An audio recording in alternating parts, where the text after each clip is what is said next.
Assalamualaikum warahmatullahi wabarakatuh. Sedulur, ketemu lagi dengan Berkah Family Official. Alhamdulillah, semoga kita semua diberikan kesehatan, kemudahan, dilancarkan aktivitas maupun jalan rezeki kita.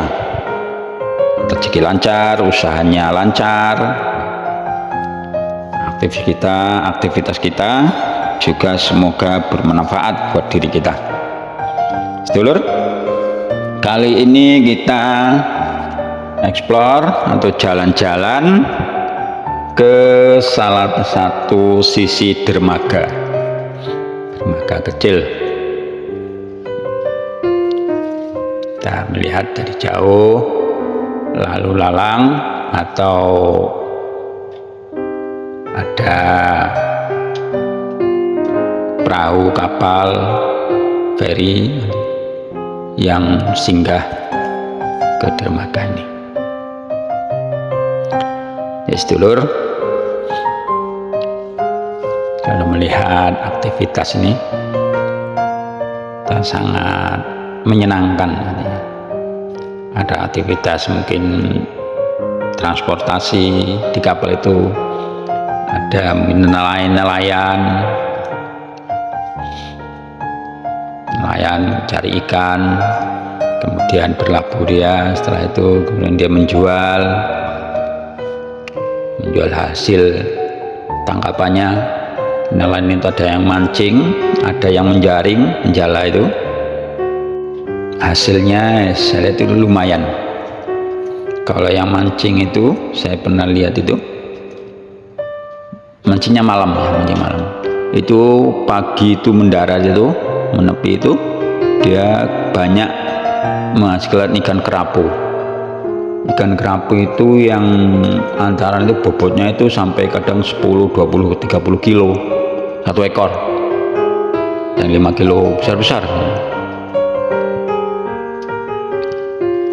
Dan lumayan kalau di itu yang saya lihat itu di Pulau Berhala itu penasihatannya itu sekilo itu sekitar ada yang 50, 60, paling murah ada yang 30. Kalau dia dapat 10 ekor atau 10 ekor lah, satu ekor itu taruh minimal 5 kilo, itu sudah 50 kilo kali 30.000 udah 1,5 juta.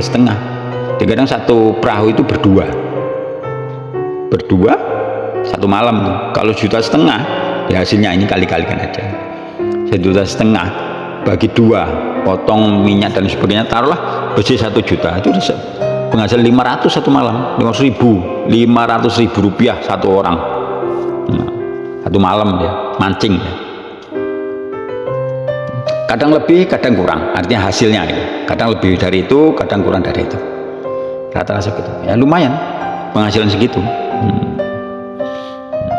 Jadi kalau dihitung-hitung lumayan ya, kayak dengan penghasilan seperti itu. Tapi ya risiko ya namanya usaha, segala sesuatu punya risiko. Jadi kalau orang mancing ini rata-rata kalau orang mancing itu dia kalau bulan purnama dia nggak melaut, nggak nelayan, maksudnya nggak mencari ikan. Saya pernah tanya kenapa, ya ternyata untuk mencari umpannya payah, susah, karena dia umpannya itu cumi-cumi itu, sotong itu. Dia kalau gelap dia naik, dia tinggal pakai tangguk atau pakai seser itu ambil, nah itu untuk umpannya itu. Jadi kalau dia bulan purnama nggak naik, apa itu nggak ada umpannya itu. Jadi sehingga mereka kalau bulan purnama itu, kalau bulan nggak istilah mereka itu, mereka nggak turun, nggak mencari ikan. Jadi lumayan penghasilannya, lumayan. Jadi mengenai penghasilan ini, harta ini, jadi harta yang kita miliki, di dalam harta yang kita miliki ini ada hak orang lain di situ. Dalam harta kita, walaupun kita 100% mengupayakannya, tetapi ada hak orang lain di situ. yaitu apa? Yaitu berupa zakat. Jadi ada di hak orang lain di situ. Kalau kita tidak tunaikan zakat itu, maka Allah marah, Allah nggak suka. Karena itu memang satu kewajiban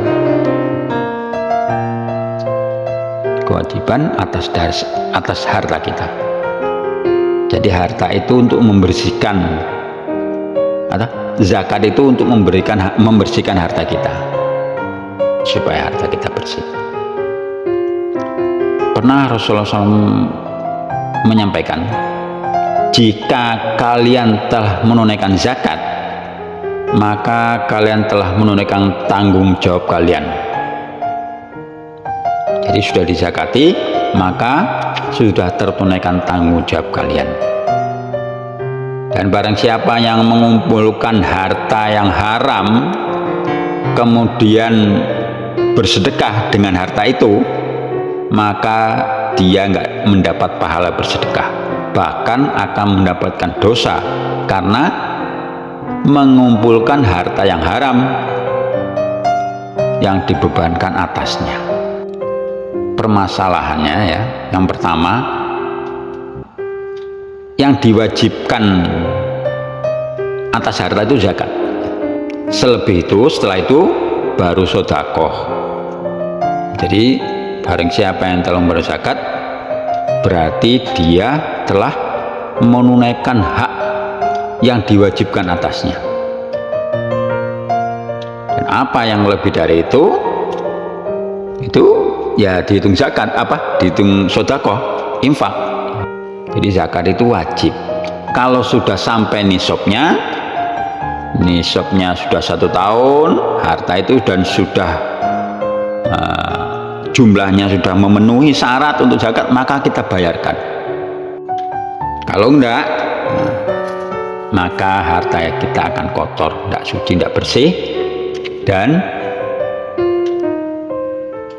kemungkinan besar dan pasti Allah marah, Allah nggak suka.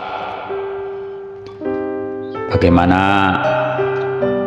kisah Sa'labah yang nggak membayar zakat itu, yang terkenal dalam kitab hadis itu. Dia bukan hanya tidak membayar zakat, tapi dia merendahkan Rasulullah, sehingga Allah nggak ridho dengan orang yang tidak membayar zakat. Maka kalau kita memiliki harta yang sudah mencapai nisabnya, sudah mencapai ukurannya, baik ukuran waktu maupun ukuran jumlahnya sudah memenuhi syarat, maka segera kita bayar zakatnya. Karena banyak kisah-kisah baik yang zaman sekarang maupun zaman-zaman dahulu, kisah-kisah dahulu, orang-orang atau pelajaran ya, pelajaran dari orang-orang yang tidak membayar zakat, maka hartanya akan membuatnya susah atau celaka. Dalam Al-Quran juga disebutkan itu kan, 2 orang pemuda yang menanam anggur atau apa itu. Yang satu dia tidak mau, dia sengaja supaya orang fakir miskin itu nggak ke kebunnya, supaya nggak diberikan, sehingga dia rencananya mau bangun pagi-pagi ke kebunnya untuk manen itu, supaya orang miskin itu nggak tahu kalau itu selesai manen. Ternyata begitu dia datang pagi-pagi itu, ternyata tanamannya sudah rata, sudah seperti terbakar, supaya nggak ada lagi. Baru dia menyadari. Jadi hilang harta itu, hangus. Inilah pentingnya zakat. Zakat emas, zakat harta ya. Zakat pertanian. Kalau kita kurang paham, tanya pada ulama, tanya pada orang alim di sekitar kita, di kampung kita. Yang utamanya tanya ulama di kampung kita, bukan Google ya. bukan Google. Karena Mbak Google ini kadang yang menulis bukan orang ahli agama, bahkan mungkin bukan orang Islam, bisa jadi. Sehingga ya mungkin bisa dipelintir ini dan itu. Tapi tanya pada ulama di kampung kita, di sekitar kita, supaya harta kita itu selamat, bersih. Pernah itu pada zaman Khalifah Umar bin Khattab, itu ada orang ya, dia jual rumahnya, kemudian Sayyidina Umar itu bilang sama orang tersebut, simpan uang hasil penjualan itu di dalam lubang di rumahmu dengan hati-hati. Terus orang itu heran, tanya, bukankah perbuatan itu termasuk menimbun harta? Apa jawab Umar? Kebetulan harta yang telah dizakati tidak termasuk dalam harta yang ditimbun. Jadi kita ini kan dalam banyak ayat Al-Quran itu kan kita dilarang menimbun harta. Jadi maksud Sayyidina Umar ini bahwa harta yang telah dizakati itu tidak termasuk dalam menimbun harta. Jadi harta yang ditimbun, yang menimbun harta adalah harta yang tidak dizakati. Jadi harta yang kita miliki kemudian kita tunaikan zakatnya, maka kita simpan, itu tidak dihitung sebagai kita sebagai penimbun harta. Tapi kalau tidak kita zakati, maka kita terhitung dalam ayat Al-Quran itu termasuk orang yang menimbun-nimbun harta.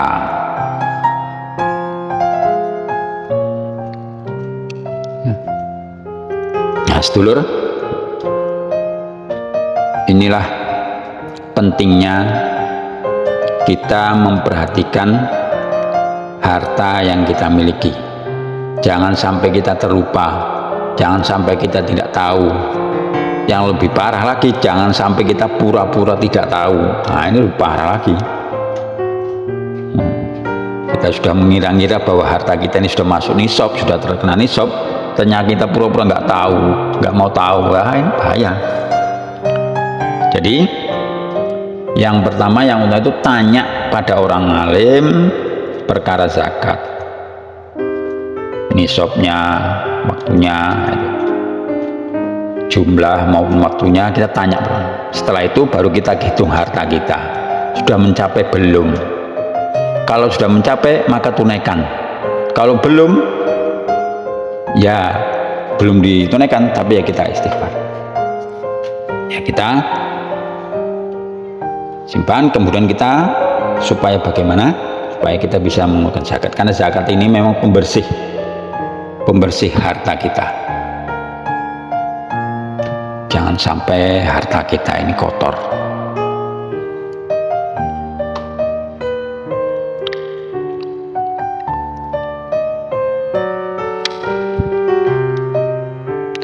Sedulur, dalam membayar zakat,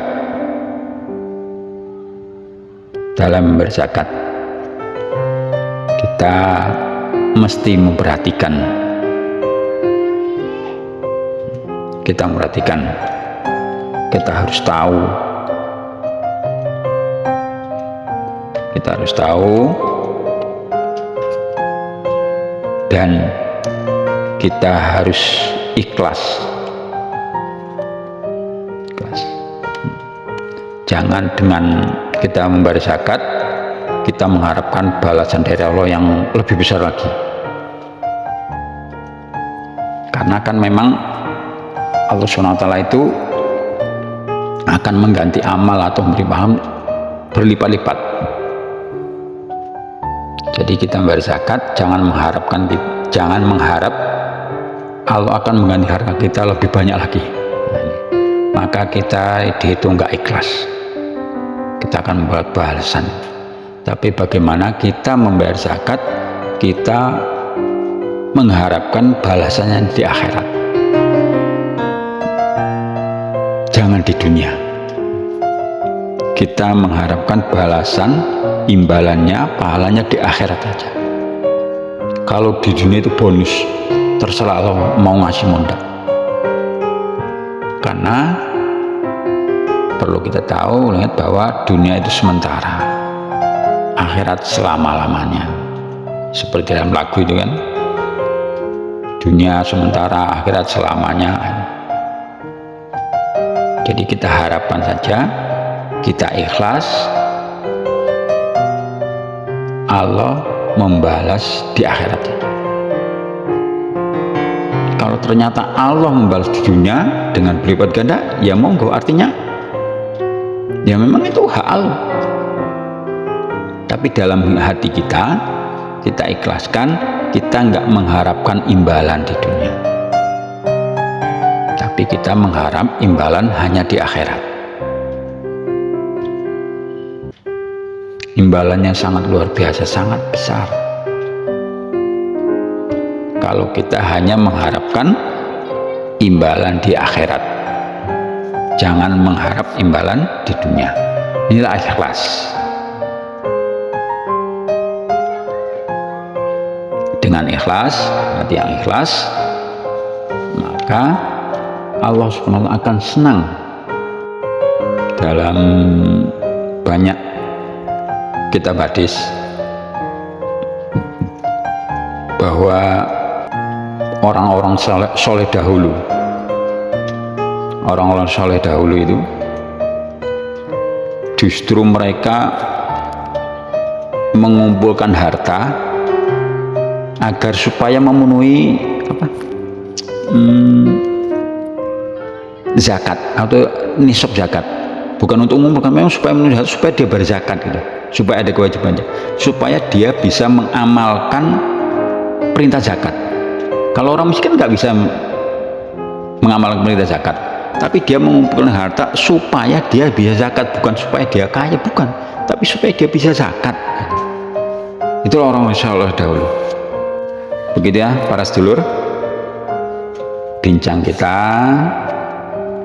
di seputar dermaga kecil. Semoga video ini bisa menghibur, semoga mudah-mudahan juga semoga bermanfaat. Terima kasih telah menonton,